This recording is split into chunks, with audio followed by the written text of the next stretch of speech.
हजरत उमर बिन अब्दुल अजीज, Iraq में रहने वाली एक औरत थी। उस औरत का खामद फौत हो गया तो 5 बच्चियां यतीम थी। वो इराक से चली और जनाब उमर बिन अब्दुल अजीज के पास आई कि आप मेरी बच्चियों का वजीफा लगा दें। औरत कहती है मैं पहुंच गई। मैंने लोगों से पूछा घर कहाँ है, तो कहा वो जहां बोरी लटक रही है ना बाहर, टाट का पर्दा लगा हुआ है, वो हजरत उमर बिन अब्दुल अजीज का घर है। कहती है मैं दरवाजे पे दस्तक दी, तो एक औरत ने दरवाजा खोला तो मुझे बीबी जान के अंदर बुलाया। तो उनके घर के अंदर जब मैं दाखिल हुई तो बड़ा सारा सेन था, एक तानिम कुआं लगा था, एक तरफ एक बड़ा दरख्त था और एक छोटा सा बनाई हुई थी जगह बर्तन धोने के लिए। और बीबी ना बर्तनों को मिट्टी लगा के साबुन लगा के बैठी हुई थी, काम कर रही थी वो औरत। मुझे उसने दरख्त के नीचे बिठाया, पानी पिलाया।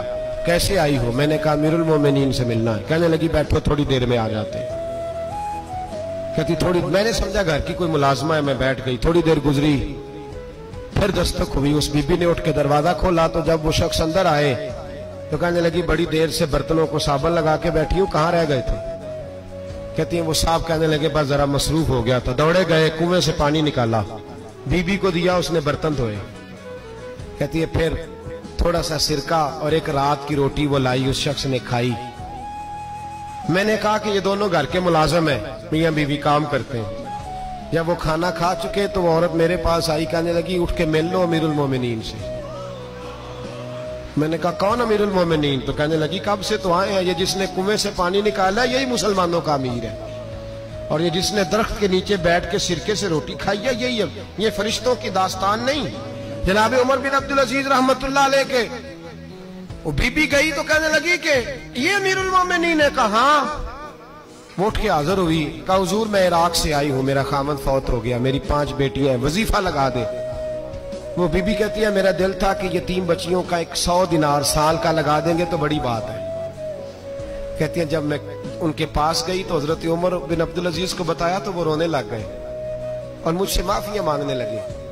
मैंने कहा हुजूर आप क्यों माफी मांगते हैं? तो कहने लगे इसलिए माफी मांग रहा हूं कि तू मेरी रियाया में थी और तेरी 5 बच्चियां यतीम थी, तुझे खुद चल के आना पड़ा है। मेरा काम था तेरी खबर लेता, माफ कर दे अल्लाह की रिजा के लिए। उन्होंने वजीफा लिखना शुरू किया तो मेरी एक बच्ची का 1000 दिनार साल का लिखा। मैंने कहा अल्लाह तेरा शुक्र है।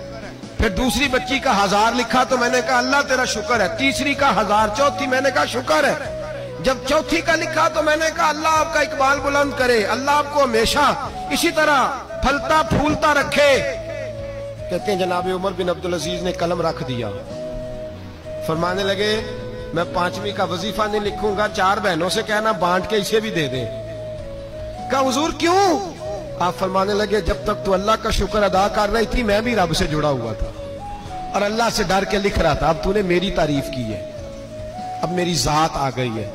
अब मैं अगर ये वजीफा लिखूंगा तो इससे अल्लाह राजी नहीं होगा, इससे मेरे नफ्स में रिया पैदा होगी।